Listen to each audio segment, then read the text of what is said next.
because it must be different than what I'm preaching, because I was very busy. My wife knows this, Dwayne knows this, because he knew me at that time. There wasn't a person I met on the street that I didn't tell Jesus about. I would trip people and knock them down and hold them down and tell them about Jesus. There's nobody in this room that's a bigger evangelist than me. Everywhere I went, I preached Jesus. I told people about Jesus. I had a supernatural encounter with Jesus when I was 18 years old. It changed my life. I was spoken to by God. I'm not telling you like, it may have been God, it may not have been God. It was dramatic. God spoke to me and it changed my life. And it was an Apostle Paul experience. It wasn't like, I'm just out randomly seeking God. As a matter of fact, probably about 4 days prior to this, I'd pretty much given God the finger.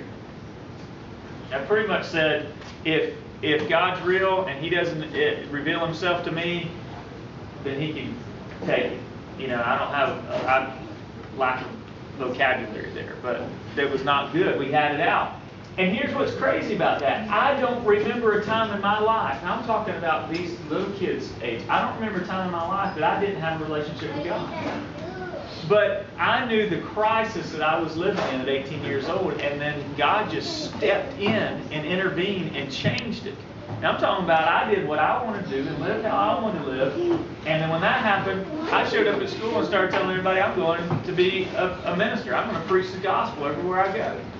And I remember being in law class, and they asked, what do you want to do with your life? What is your career? And everybody's saying they're going to work for the mines, or they're going to take over their dad's business, or they're going to hoe orange trees, or whatever, making jokes. And I said, I'm going to be a minister of the gospel. And people fell out of their chairs laughing, because they knew what I was before. And now I'm serious, and I'm in pursuit of this thing. Yes. Now, that's just my testimony a little bit there, but in the grand scheme of things, getting back to this encounter when in 1997 in that broom closet, God began to reveal to me the gospel that you're preaching is not the gospel of the kingdom. See, because all of my focus had been on this: get people into heaven, don't let them go to hell. I had reduced this whole book to get people into heaven, don't let them go to hell. Now, I hope in your mind you're going, well, what's wrong with that? And I hope that's what's going on in your mind. And when I show you in just a minute, you're going to see everything is wrong with that. Everything is wrong with that. Okay?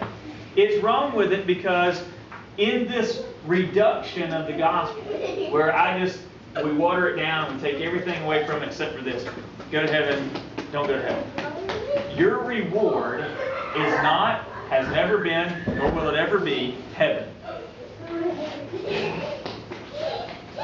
I'm waiting for somebody to say, Jess, you're crazy. You're crazy. Your reward is not heaven. Why? Because if I take Jesus out of heaven, if I were to take Jesus out of heaven, He's not there anymore. He's in Zolfo Springs. And I take Jesus out of heaven, put Him in Zolfo Springs, and you die. Is that somewhere you want to spend eternity? But Jesus is in heaven.